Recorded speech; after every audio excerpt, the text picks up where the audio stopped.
Sebelum kita membahas lebih lanjut, kami ingatkan agar penonton setia update pertahanan untuk dapat menonton video ini sampai habis, agar dapat memahami isi beritanya.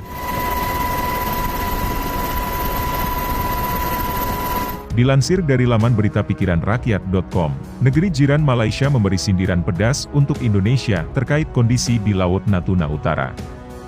Baru-baru ini, media Malaysia soroti penggunaan kapal Cina oleh pihak Indonesia di Laut Natuna Utara saat sengketa masih terjadi. Meski tengah hadapi ancaman kuat dari Cina atas kepemilikan zona Laut Natuna Utara, salah satu perusahaan Indonesia menyewa kapal milik Beijing. Tak hanya itu, Malaysia juga menyoroti sikap Indonesia yang diam saat kapal milik Cina mondar-mandir di zona Laut Natuna Utara. Namun, apa benar yang diberitakan media tersebut? Mari kita kupas dan membahas berita ini lebih lanjut.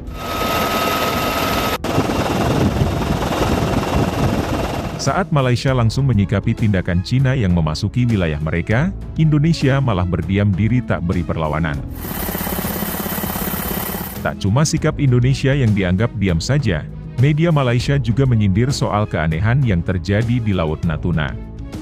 Beri sindiran pedas, meski terancam oleh keberadaan kapal milik Cina, perusahaan migas Indonesia, PT Medco Energi masih menyewa kapal pemboran milik perusahaan Cina untuk mengebor minyak dan gas di Blok B di Laut Natuna Utara.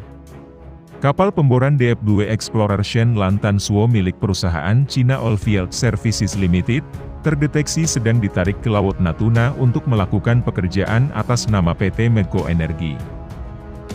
Rig pengeboran perusahaan Cina tersebut tidak merambah perairan Indonesia di Laut Natuna seperti yang dilakukan kapal penjaga pantai, karena rig pengeboran Cina sebenarnya dikontrak oleh perusahaan Indonesia sendiri. Kesepakatan antara perusahaan Cina dan Indonesia itu ditandatangani Juni lalu.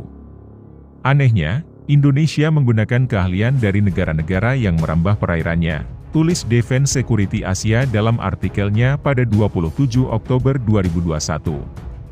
Di akhir artikel disebutkan, kapal Haiyang DC akhirnya meninggalkan perairan Z Indonesia di Laut Natuna beberapa hari yang lalu, kapal Dayang Hao juga meninggalkan perairan Z Malaysia. Sementara itu, upaya Menteri Koordinator Kemaritiman dan Investasi Luhut Binsar Panjaitan untuk membungkam isu keberadaan kapal Cina di Laut Natuna dengan mengatakan bahwa negara itu menghormati kebebasan navigasi di Laut Natuna telah dikritik oleh beberapa pihak. Mereka mengatakan Indonesia menghadapi risiko kehilangan haknya jika tidak segera memprotes kehadiran kapal Cina di Laut Natuna. Perusahaan yang terakhir, disebut merupakan perusahaan migas milik pemerintah Rusia yang sudah mengakuisisi 50% hak partisipasi melalui ZN Asia Ltd. Meski Indonesia tengah mengedepankan komunikasi hingga meminta pihak terkait menjelaskan adanya gangguan tersebut. Pemerintah dilaporkan sudah mengirimkan kapal patroli untuk memantau kapal nakal milik Cina tersebut. Ini bukan kali pertama Cina mengganggu wilayah Laut Natuna. Namun, meski sudah jelas tabiat mereka, perusahaan migas Indonesia, PT Medco Energi Tbk ternyata masih menyewa kapal bor milik perusahaan Cina untuk mengebor minyak dan gas di Blok B. Mengutip dari sumber yang sama, kapal pemboran Cina, Shen Lantan Suo dilaporkan memiliki akses untuk masuk ke Laut Natuna karena melakukan pekerjaan atas nama PT Medco Energi Tbk. Hal ini tentu jadi polemik lantaran Cina sudah berkali-kali menyebabkan negara di Asia Tenggara marah lantaran mereka mengklaim perairan di sekitar Laut Cina Selatan sebagai wilayahnya. Uniknya, Indonesia justru menjalin kerjasama dengan negara yang sudah jelas memiliki kepentingan di Laut Natuna.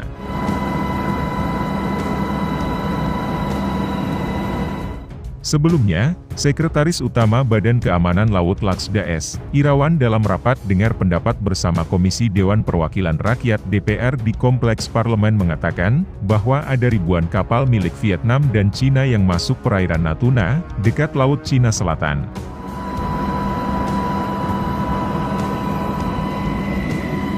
Kapal-kapal tersebut dianggap mengganggu aktivitas pertambangan kapal nasional. Kalau kita lihat di pantauan radar atau pantauan dari Puskodal kami, sampai saat ini di daerah overlapping itu masih ada 1-6 kapal-kapal Vietnam, pantauan radar, termasuk kapal-kapal Coast Guard Cina, kata Irawan. Begitu dilihat kasat mata ataupun langsung pengamatan udara, itu bahkan sampai ratusan, mungkin ribuan kapal yang ada di sana, imbuhnya. Di kesempatan yang sama, Irawan juga menyebut ada ratusan atau ribuan kapal Cina dan Vietnam yang memasuki perairan Indonesia di Natuna Utara. Kapal-kapal tersebut tidak terdeteksi radar. Namun kemudian, Kepala Bagian Humas dan Protokol Badan Keamanan Laut, Bakamla, Kolonel Wisnu Pramandita menjelaskan soal kondisi di Laut Natuna Utara LNU yang dihuni ribuan kapal asing, terutama kapal Cina dan Vietnam.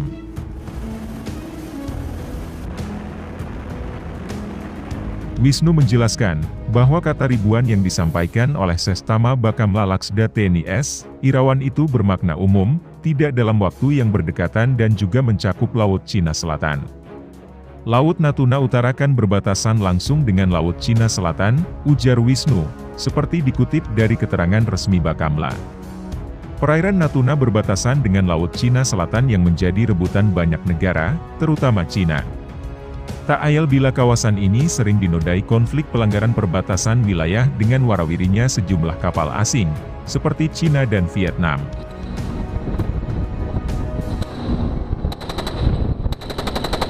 Serbuan kapal-kapal asing tersebut patut diwaspadai mengingat Indonesia juga memiliki harta karun di bawah permukaan Laut Natuna ini.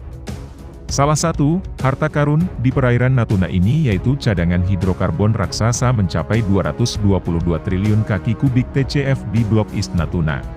Sekretaris Jenderal Ikatan Ahli Teknik Perminyakan Indonesia Hadi Ismoyo, sempat mengatakan kepada CNBC Indonesia bahwa potensi besar gas di Blok East Natuna ini bahkan telah ditemukan sejak 47 tahun lalu, tapi sayangnya hingga saat ini belum juga bisa dieksploitasi.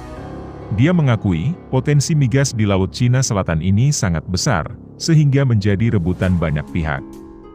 Indonesia juga telah memproduksi migas dari blok migas di kawasan Natuna Barat sejak 1990-an yang kemudian gasnya diekspor ke Singapura. Menurutnya, aktivitas pengeboran di daerah Natuna ini, terlebih berbatasan dengan Laut Cina Selatan menjadi sangat penting untuk segera dilakukan. Bila ada kegiatan pertambangan seperti ini, maka menurutnya tidak akan mudah diklaim oleh negara lain bahwa kawasan tersebut merupakan milik mereka.